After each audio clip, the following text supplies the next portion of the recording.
Bom dia, professor. Eu sou Arthur Luiz. Eu faço parte do grupo que está desenvolvendo o jogo Pulo Duplo. E este aqui é o vídeo da segunda entrega do trabalho. Então, começando pelos pontos consertados sobre a entrega 1. Nos comentários do professor mostrava que as regras na especificação de requisitos estavam impossível de compreender. Então, antes estava em tópicos e consertamos escrevendo por extenso, e também, como recomendado pelo professor, colocamos algumas imagens. Neste caso aqui, é como seria um pulo e um exemplo também de pulo duplo. Acreditando que dessa forma seja mais compreensível. Outro ponto modificado é aqui no diagrama geral de interação, que na versão anterior, ao receber a notificação de abandono, levava ao final da execução, e nos comentários do professor, você pergunta se realmente era nossa intenção levar ao final da execução. Então, discutindo em grupos, decidimos que realmente seria melhor levar aqui para esse estado inicial logo após o programa ser inicializado. Outro ponto consertado é aqui no domínio do problema, em que antes havia faltado a multiplicidade da posição e peça, então adicionamos isso. Também o senhor pergunta entre o vínculo, domínio do problema ou domínio de solução, pois na versão anterior a interface jogador estava sendo representada por classes diferentes. Então consertamos isso aqui, interface jogador, e no domínio da solução também.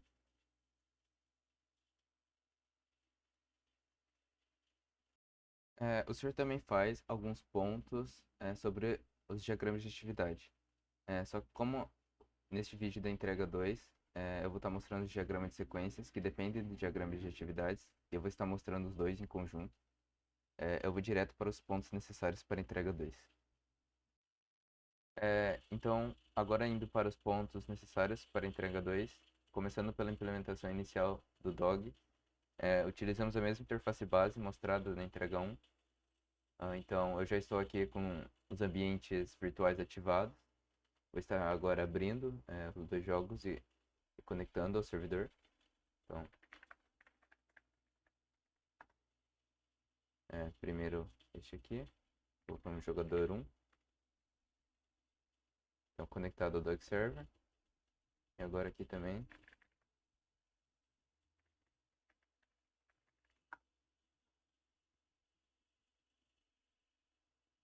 Está conectando aqui. Jogador 2. Conectado ao Dog Server. E então, tendo dois jogos conectados ao Dog Server, você vem em opções iniciar jogo, aparece nos dois jogos partida iniciada.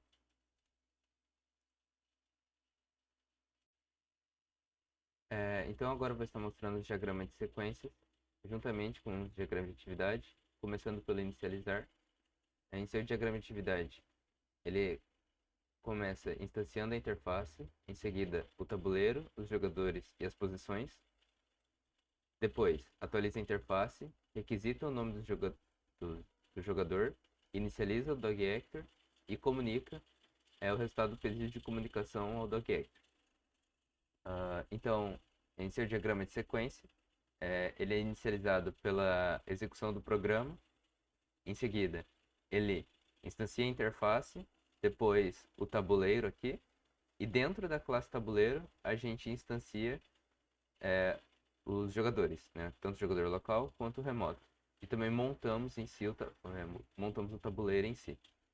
Em seguida, atualizamos a interface e perguntamos o nome do jogador aqui com o auxílio do Simple Dialog do Tkinter. Depois, atualizamos não, instanciamos o Dog Actor e fazemos a ele o pedido de inicialização. Em seguida, comunicamos o resultado do pedido, aqui embaixo. Então, termina a execução desse caso de uso. Então, agora, com o caso começar a partida, em seu diagrama de atividade é iniciado pedindo o início da partida, então verificamos a resposta. Caso não tenha jogador o suficiente ou tenha falha de conexão, nós simplesmente notificamos o problema e acaba a execução. Caso contrário, Nós definimos o estado inicial do tabuleiro, atribuímos o jogador local como jogador 1, então atualizamos a interface e finalizamos a execução. Então, em seu diagrama de sequência, tendo a chamada da função começar partida da classe interface jogador, nós fazemos o pedido de início de partida ao dogActor com a função startMatch. Nele é instanciada a classe startStatus, que vai estar a resposta da requisição de início de partida. Então, fazemos a chamada das funções getCode e getMessage do startStatus e verificamos o code.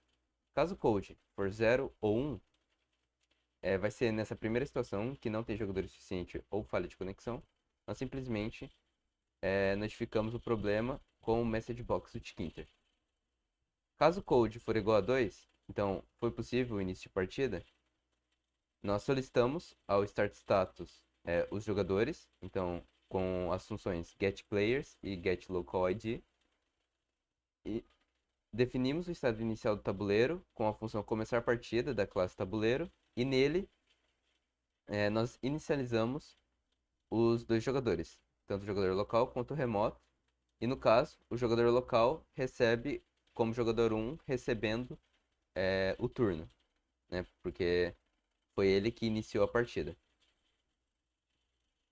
Por fim, atualizamos a interface e mostramos a mensagem de início de partida, e então finalizando este caso.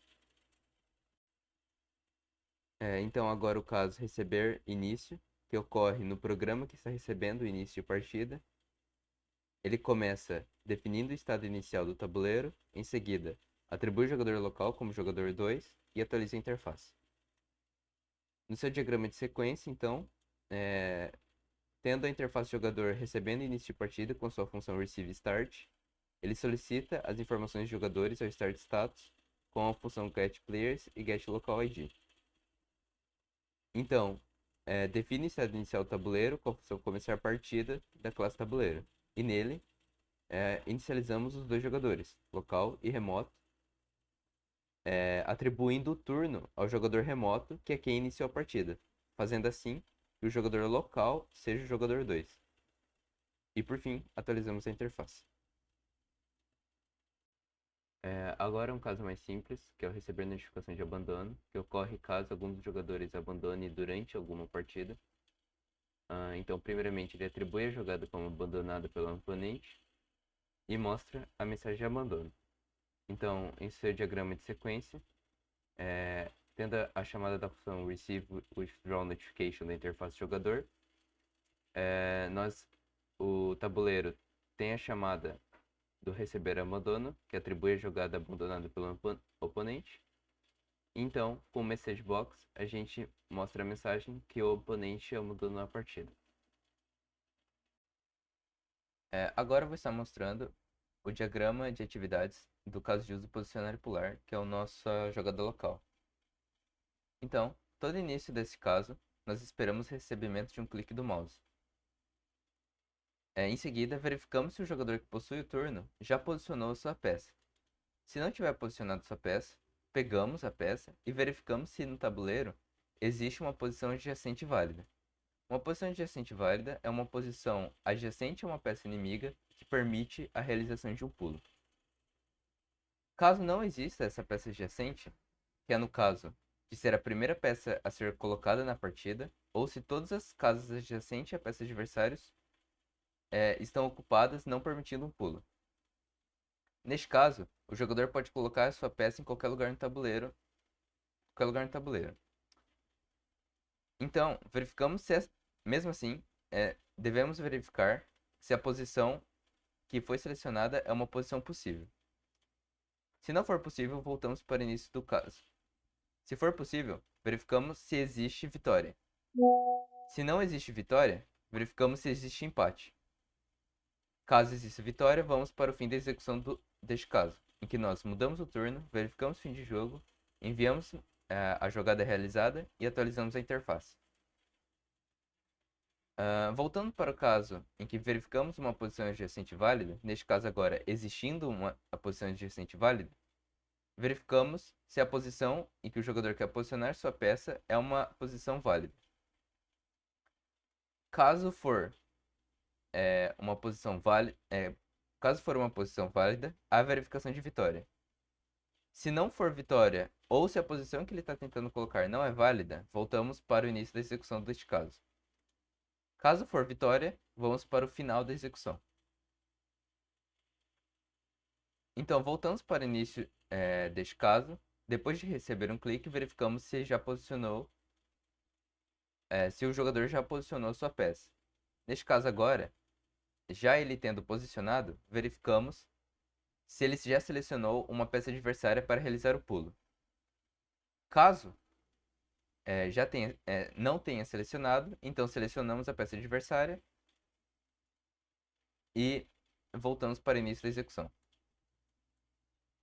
Então, realizando o mesmo caminho, dessa vez agora, tendo já selecionada a peça adversária, selecionamos o destino que queremos realizar o pulo.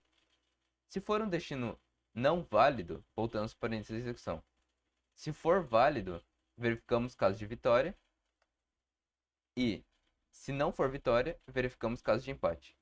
Assim, se for vitória, ou independente do resultado da verificação de empate, vamos para o fim da execução deste caso de uso, em que, repetindo, mudamos o turno dos jogadores, verificamos fim de jogo, né, no caso se é, foi vitória ou empate, enviamos a jogada realizada e atualizamos a interface. Agora você está mostrando o diagrama de sequência deste caso posicionar e pular. E para representar as voltas do início do caso, essas voltas aqui, utilizamos um loop que interage enquanto a variável finalizou for igual a false. A variável finalizou vai estar representando se a jogada local já foi terminada ou não. Assim, dentro do loop, sempre é pego a posição selecionada com o clique do mouse. Em seguida, é feita a verificação se o jogador que possui o turno já posicionou ou não a sua peça. Se ele não tiver posicionado, né, verificando a variável posicionou, tentamos posicionar, em que pegamos a peça e fazemos a verificação se existe uma posição adjacente válida. Caso não exista uma posição adjacente válida, que é o caso em que o jogador pode colocar em qualquer lugar do tabuleiro, verificamos se a posição que ele está tentando colocar é uma posição permitida. Se uma posição permitida, atribuindo a variável finalizou falso ou verdadeiro. Falso se não for uma posição permitida e verdadeiro caso for uma posição permitida. Caso for verdadeiro, fazemos a verificação de vitória e se não der como vitória, também fazemos a verificação de empate. Agora para o caso em que existe uma posição adjacente válida, ou seja, o jogador deve posicionar a sua peça em uma casa adjacente a uma peça adversária em que é permitido o pulo, é feito a verificação da posição que ele está tentando colocar é uma posição válida, uma posição permitida, atribuindo a variável posicionou verdadeiro ou falso. Então, caso for verdadeiro, fazemos o posicionamento da peça e a variável posicionou, então, agora, recebendo verdadeiro, vai estar mostrando que o jogador já posicionou a sua peça. Assim, caso verdadeiro, verificamos uma condição de vitória. Caso a verificação da posição der como falsa, então nada é feito e posicionou recebe falso, mostrando que o jogador ainda não posicionou a sua peça. Agora, voltando para o início do looping, em que é feita a verificação se o jogador já posicionou sua peça ou não, para o caso em que ele não tenha, perdão, em que ele já tenha posicionado a sua peça, é feito a verificação se a peça em que ele está tentando, se a peça adversária que ele quer realizar o pulo já foi selecionada. Se não foi selecionada, então a peça adversária é selecionada. Caso, é, caso já tenha sido selecionado, então, selecionamos a posição destino do pulo, em que nele, então, tentamos fazer o pulo, verificando se a posição em que ele está tentando realizar o pulo é uma posição permitida ou não. Caso for permitida, verificamos vitória, e se não der vitória, também verificamos empate. Se não for permitida, então a variável posicionou vai dar como falsa, e então nada é feito, e vai estar. Então a variável posicionou vai estar mostrando que a posição destino ainda não foi selecionada. Agora, para o final da execução, finalmente mudamos o turno dos dois jogadores, verificamos o fim de jogo, né, analisando vitória ou empate, pegamos a jogada realizada e então a enviamos. E por fim, atualizamos a interface, finalizando então o caso de uso. Agora eu vou estar mostrando o caso verificar vitória, que é um caso que surgiu com o refinamento do caso de uso posicionário polar. Nele, é inicializado obtendo a posição da peça que acabou de ser movida. Em seguida, obtemos a linha a linha dessa posição, perdão, e verificamos se existe 4 posições seguidas com peças da mesma cor. Caso verdadeiro, atribuímos o vencedor que possui a peça como vencedor. Se falso, obtemos a coluna então da posição e verificamos se existe a sequência de 4 peças da mesma cor. Se verdadeiro, atribuímos como vencedor o jogador. Caso falso, então, verificamos agora a diagonal principal. Fazemos a mesma verificação de 4 peças seguidas da mesma cor. Se verdadeiro, atribuímos o jogador como vencedor. Se falso, então, por fim, obtemos a diagonal secundária da peça e verificamos se existe 4 posições seguidas da mesma cor. Se verdadeiro, definimos o jogador que possui a peça como vencedor. Se falso, né, se caso todas as verificações derem como falsas, nenhum jogador é atribuído como vencedor e também finaliza a execução. Agora o diagrama de sequência do caso verificar vitória, tendo feito a chamada da função verificar vitória, que é passado como parâmetro a peça que foi posicionada, pegamos então a linha da posição selecionada. Em seguida, fazemos a verificação da sequência das 4 peças da mesma cor. Caso der como falso, fazemos a verificação da sequência da coluna da posição que for posicionada. Caso falso, verificamos a sequência das 4 peças, pegando a diagonal principal da peça da posição que foi selecionada. Se também der como falsa, fazemos a verificação da sequência agora para a diagonal secundária da posição que foi selecionada. Se alguma dessas verificações der como verdadeira, o jogador então que possui o turno é atribuído como vencedor e a execução é finalizada. Se todas derem como falso, nada acontece e a execução também é finalizada. Agora o caso é receber jogada.